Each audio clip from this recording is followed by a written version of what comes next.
Benjamin Banneker was born on November 9, 1731, in Baltimore County, Province of Maryland, British America, to a free-born black woman and a freed slave from Guyana. However, the remainder of Banneker's early life is not well documented.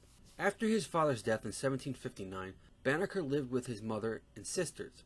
In 1768, he signed a Baltimore County petition to move the county seat from Joppa to Baltimore.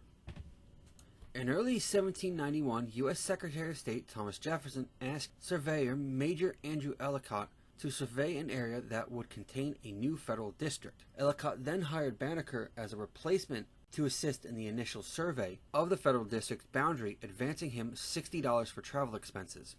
The territory that became the original District of Columbia was formed from land along the Potomac River that the states of Maryland and Virginia ceded to the federal government of the United States in accordance with the 1790 Federal Resident Act and later legislation. Ellicott's team placed boundary marker stones at or near every mile point along the border of the new capital territory. Banneker left the boundary survey in April 1791, within 3 months of its initiation, because the time that he was devoting to the project was conflicting with the time that he had expected to use to calculate an ephemeris for the year of 1792. Further, the arrival of spring required him to direct more attention to his farm than was needed during the winter. After returning to Ellicott's mills, Banneker made astronomical calculations that predicted eclipses and planetary conjunctions for inclusion in an almanac and ephemeris for the year of 1792. To aid Banneker in his efforts to have the almanac published, Andrew Ellicott forwarded Banneker's ephemeris to James Pemberton, the president of the Pennsylvania Society for Promoting the Abolition of Slavery. James Pemberton then asked Philadelphia mathematician William Waring and predominant American astronomer David Rittenhouse to confirm the accuracy of Banneker's work. William Waring endorsed Banneker's work, stating, "I have examined Benjamin Banneker's almanac for 1792, and am of the opinion that it well deserves the acceptance and encouragement of the public." David Rittenhouse responded by stating that Banneker's ephemeris, that he had no doubt that the calculations are sufficiently accurate for the purpose of a common almanac. Every instance of genius among the Negroes is worthy of attention, because of their suppressors seem to lay great stress on their supposed inferior mental abilities.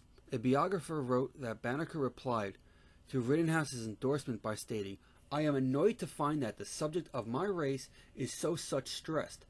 The work is either correct or it is not. In this case, I believe it to be perfect." James Pemberton then made arrangements for Joseph Cruikshank to print Banneker's almanac.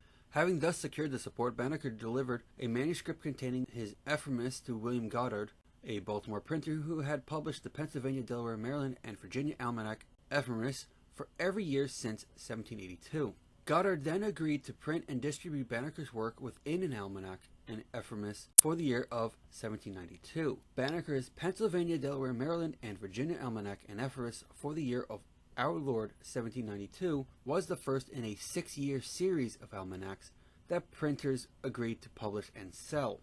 At least 28 editions of the almanac, some of which appeared during the same year, were printed in 5 states: Baltimore, Maryland, Philadelphia, Pennsylvania, Wilmington, Delaware, Alexandria, Virginia, Petersburg, Virginia, Richmond, Virginia, and in Trenton, New Jersey.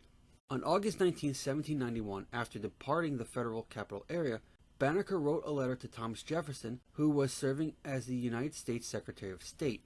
The letter expressed a plea for justice for enslaved black Americans.